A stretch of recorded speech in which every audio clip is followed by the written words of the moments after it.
This video is brought to you by Incogni. On Thursday, the British government announced it had struck a deal with Mauritius that would see the UK hand over its last remaining African colony, the Chagos Islands. Despite their tiny size and relative isolation, the islands are of outsized significance, with the main island home to one of the world's most secretive military installations. So, for decades, the archipelago has been at the centre of a dispute between Mauritius and the UK, with the UK holding firm against a series of international rulings and much diplomatic pressure, until now. So in this video, we're going to take a look at why the UK even had the islands in the first place, and why Keir Starmer's government has agreed to give them up. Before we start, if you haven't already, please consider subscribing and ringing the bell to stay in the loop and be notified when we release new videos. Before we start, if you're interested in global alliances and relationships, like the one we're going to be discussing in this video, you might like our brand new poster, Every Alliance Explains, which shows, in slightly confusing detail, how every country interacts with each other. It's available by clicking the link in the description, and for a limited time, you can get 20% off by using code Chagos. So, let's start with a bit of context. The Chagos archipelago comprises 58 islands and atolls, the largest being Diego Garcia, located in the southeast of the archipelago, and at 30 square kilometers accounts for more than half of the archipelago's total land area. The closest country is the Maldives, lying about 700 kilometers to the north. Then there's the Seychelles, roughly 1,800 kilometers to the west, and finally Mauritius, lying 2,200 kilometers southwest. Now, for the most of the past few hundred years, the Chagos Islands were colonial possessions, considered to be the dependencies of Mauritius. Having been previously uninhabited, the French established several coconut plantations on the islands in the late 18th century, and shipped slaves over from the African continent and Madagascar.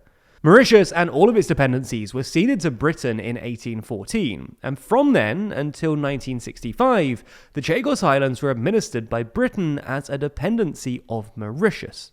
While the precise estimates vary, by 1966, over 900 people, known as Chagosians, lived on the islands. But then, in 1960, after the UN General Assembly unanimously passed Resolution 1514, calling for total decolonization across the world, the UK started making tentative preparations for Mauritian independence.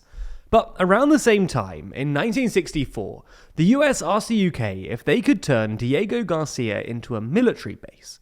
So in 1965, the UK essentially bought out the Chagos Islands from Mauritius via the Lancaster House Agreement. The UK then established a new colony known as the British Indian Ocean Territory, or BIOT, effectively detaching the islands from Mauritius. Then, in 1966, the US signed a 70-year lease to build a military base on Diego Garcia, with the UK getting a significant discount on Polaris missiles in return.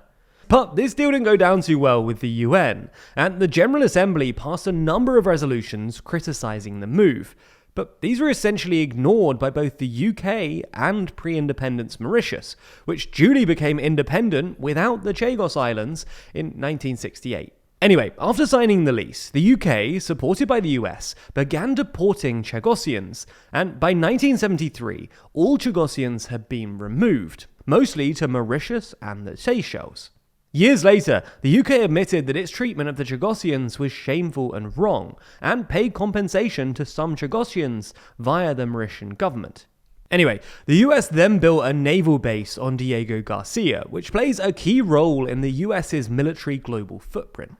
For instance, it was crucial for air operations during the Gulf War and the wars in Iraq and Afghanistan, and has allegedly been used as a CIA black site. Anyway, since at least the 1980s, Mauritius has challenged the UK's sovereignty over the archipelago, arguing that pre-independence Mauritius had been forced to sell the islands under duress, and that the separation was illegal under international law.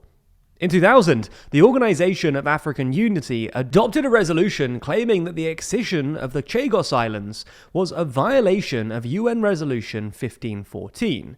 And in 2017, the UN General Assembly asked the International Court of Justice for an advisory opinion. In 2019, the ICJ advised that the UK had acted unlawfully in excising the Chagos Islands, and the UN General Assembly followed up with a resolution demanding the UK unconditionally withdraw its colonial administration from the area within 6 months. The UK government simply ignored the ICJ's ruling, dismissing it as advisory, as well as later ignoring rulings by other institutions like the International Tribunal for the Law of the Sea.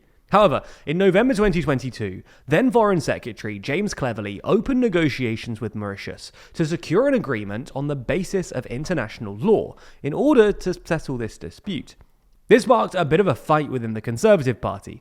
Ex-Prime Minister Boris Johnson later described Mauritius' claim to the islands as preposterous, and the Conservative Policy Exchange think tank published a report in October 2023 that urged the government not to give up the Chagos Islands. And not long after that, it was reported that the government was set to drop its plans to settle the dispute at all. However, the new Labour government agreed to continue the talks and appointed diplomat and ex-Blair Chief of Staff Jonathan Powell to lead them.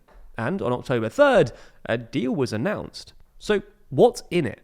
The agreement, which needs finalising as a treaty, sees the UK to agree that Mauritius is sovereign over the Chagos archipelago, including Diego Garcia.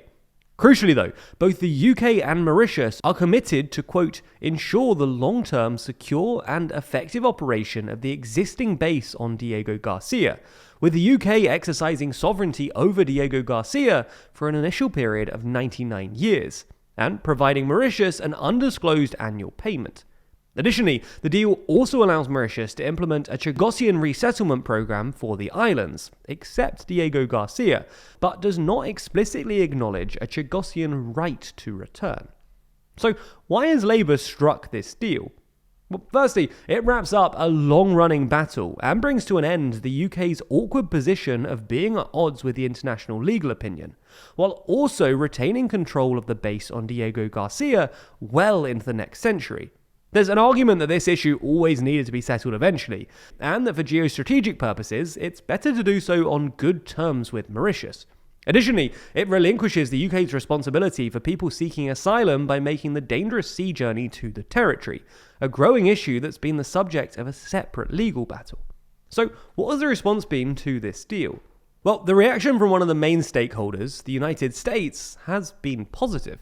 President Biden welcomed the historic agreement for its successful diplomacy and mutually beneficial outcomes, including the secure operational future of the US-UK military base. The deal has become a political dividing line in the UK, though, with Conservative Party politicians, particularly its prospective leaders, decrying it as surrendering British strategic interests to the benefit of Beijing. Though they largely failed to note that the negotiations were started by the Tory government, and that 11 of the 13 negotiation rounds happened under them. The Conservatives aren't the only critics though, as the response from the Chagosian diaspora has also been mixed, with a UK-based Chagosian group condemning the exclusion of displaced Chagosians from negotiations. So, while the UK-Mauritius dispute seems to have concluded, many Chagosians see their fight as continuing, with unanswered questions on reparations and an explicit right to return, and demands to be included in the drafting of the formal treaty. Now, as we've demonstrated in this video, there's a huge amount of uncertainty in the world of politics and current affairs, often with very few easy solutions. Unfortunately, this can be the case online too. There are all kinds of bad actors out there who want to try and use you to make a quick buck. Take, for instance, data brokers. They collect, aggregate, and sell your personal information, including names, aliases, social security numbers, login credentials, home addresses, location history, online activity, and more, to the highest bidder. This can result in everything from spam to identity theft. Luckily for you, though, there's a solution: Incogni. They work on your behalf to request your personal data removal. They also deal with any objections, and to make sure that your personal information isn't shared by the data brokers again, they conduct repeated removal requests. And with their friends and family plan, they'll even do this for you and up to 3 of your, friends and family. So create an account with our link in the description, grant Incogni the ability to work on your behalf, and sit back as they make you safer. Plus, if you use our link, you'll get an exclusive 60% off an annual Incogni plan. Thanks for checking it out, and thanks to Incogni for sponsoring this video.